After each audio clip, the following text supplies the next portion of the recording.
Have a nice day, guys. Today, dahil rainy day,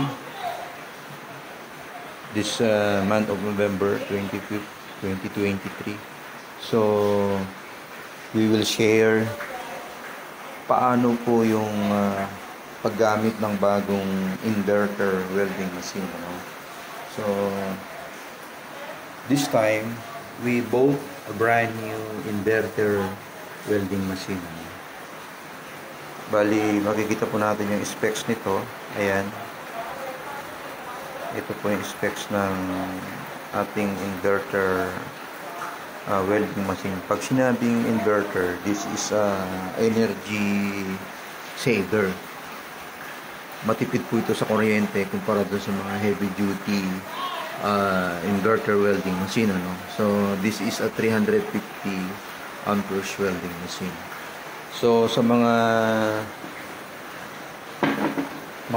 bago pa o gusto pong matutong mag-welding machine, ito po yung basic muna natin kung paano po gamitin ang inverter welding machine. Yung specs po muna, specs po muna. So ito po, sinaksak na natin siya. Pero ganyan siya, Pero kung yung outlet po ay may bilog na ganyan, pwede mo siyang gamitin. Unlike yung mga heavy duty welding machine, hindi mo siya pwedeng ilagay sa outlet. Pero dahil po ito ay inverter, pwede mo siyang gamitin dito sa ganitong outlet lang. Ayan. Pag sinaksak po natin, makikita po natin din sa likod. Ayan. Nandito yung kanyang switch. Ayan. Pag in-on mo na yung switch po niyan, ayan. So makikita mo meron siyang pan. So, umaandar na siya. So, makikita mo dito sa harap, digital na po, yung kanyang amperes. Kaya kung magwe-welding po tayo ng mga katulad po nito, pwede na po yan sa 80 to 90 amperes. Ayan. Dito mo po tataas pag ganun po siya, ikot. Ayan. Ayan. Pwede na po yan sa ganyan. Ganito pong 0.5 po ang kapag. Dahil ito pong ginagawa natin console table, ito po ay minimalist. Ayan. Minimalist po yan. Bali kahit saan mo siya tingnan, dahil umuulan lang, hindi po tayo makapag-finish ngayon. So, we will share to the viewers. Ito po yung ating project.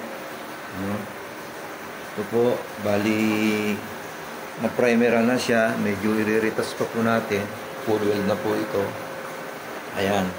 So back po tayo sa welding. Ayan. Welding machine. Ayan.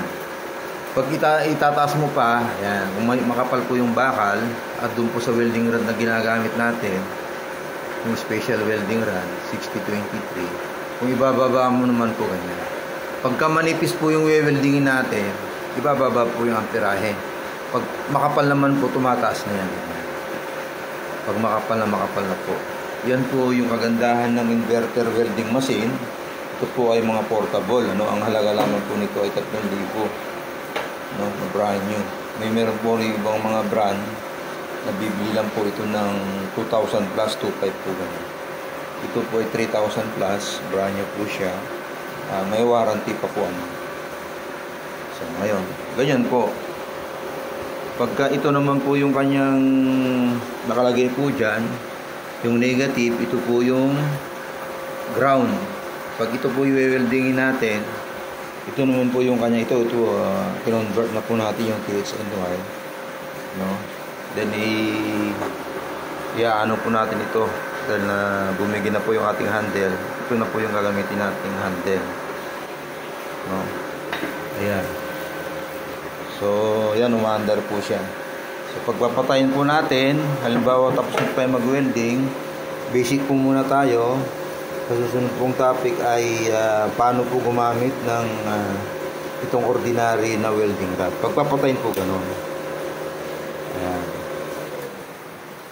So, ganyan lang po kasimple. Kailangan lang po ng inverter welding machine kahit po saan natin lagay.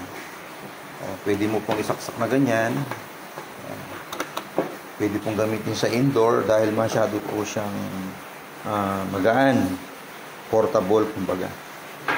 Yan po ang kagandahan ng inverter welding machine. So yan po dahil rainy season po, ito muna po ang binahagi natin today. Sa susunod po mga Iron Works ay the basic of using inverter welding machine sa mga beginner po.